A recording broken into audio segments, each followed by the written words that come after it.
Assalamualaikum warahmatullahi wabarakatuh. Jumpa lagi dengan saya Pak Pram dalam pelajaran pendidikan agama Islam kelas 4. Kali ini pada pertemuan ini kita akan membahas surat Al-Falaq atau kandungan surat Al-Falaq. Sebelum Bapak lanjutkan, jangan lupa di subscribe, like, dan komen. Itu gratis. Dan juga tidak lupa kita memohon kepada Allah Subhanahu wa Ta'ala, mudah-mudahan kita diberi ilmu yang bermanfaat, diberi pemahaman oleh Allah Subhanahu wa Ta'ala, dan bisa mengamalkan ilmu yang kita peroleh. Mari kita berdoa anak-anakku semua. Radina billahi robba wa bil islami dina wa bi muhammadin nabiyya wa rasula. Rabbana zidna ilman nafi'a warzuqna fahman wasi'a birahmatika ya arhamar rahimin. Amin ya Allah ya rabbal alamin. Sebelumnya kita akan membahas surat Al-Falaq. Surat Al-Falaq adalah surat yang ke-113 di dalam Al-Quran. Kata Al-Falaq itu artinya waktu subuh, diambil dari ayat yang pertama. Kemudian surat Al-Falaq termasuk surat Makkiyah atau golongan surat yang diturunkan di kota Mekah atau sebelum hijrahnya Rasulullah. Kemudian jumlah ayat surat Al-Falaq itu ada 5 ayat. Surat Al-Falaq berada di juz ke-30 atau yang sering kita kenal dengan juz Amma. Kita lanjutkan kandungan surat Al-Falaq. Salah satu kandungan surat Al-Falaq adalah mengajarkan kita bahwa hanya Allah Subhanahu wa Ta'ala tempat berlindung dari segala kejahatan. Di antaranya yaitu kejahatan-kejahatan yang disebutkan di dalam surat Al-Falaq. Pertama adalah kejahatan makhluk. Ini terdapat di ayat yang kedua. Yang kedua, kejahatan malam. Ini ada atau terdapat di ayat yang ketiga.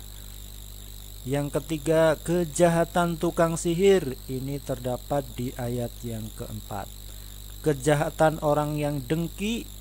Ini terdapat di ayat kelima. Dengki itu artinya tidak suka dengan nikmat yang diperoleh orang lain. Kita lanjutkan.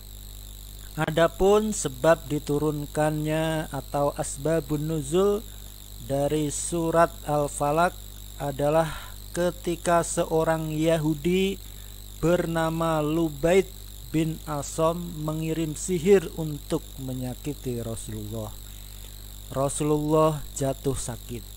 Kemudian Allah Subhanahu wa Ta'ala memberitahukan Rasulullah tentang perbuatan orang Yahudi dan tempat buhul sihir yang disembunyikannya.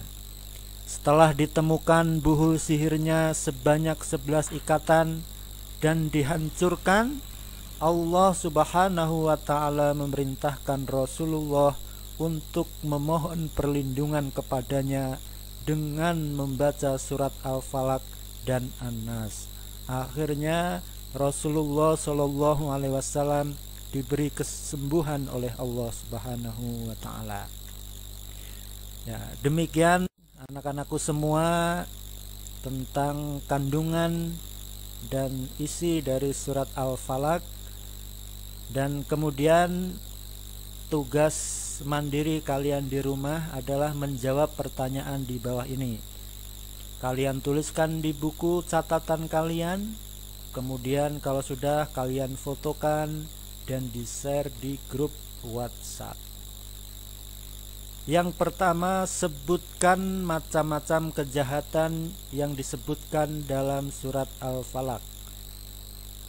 Yang kedua, tuliskan salah satu kandungan surat Al-Falaq.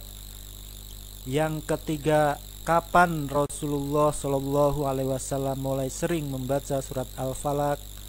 Yang ketiga, yang keempat, maksud Bapak, tuliskan apa yang dimaksud dengan dengki. Dan pertanyaan terakhir, tuliskan arti, jumlah ayat, dan tempat diturunkannya surat Al-Falaq.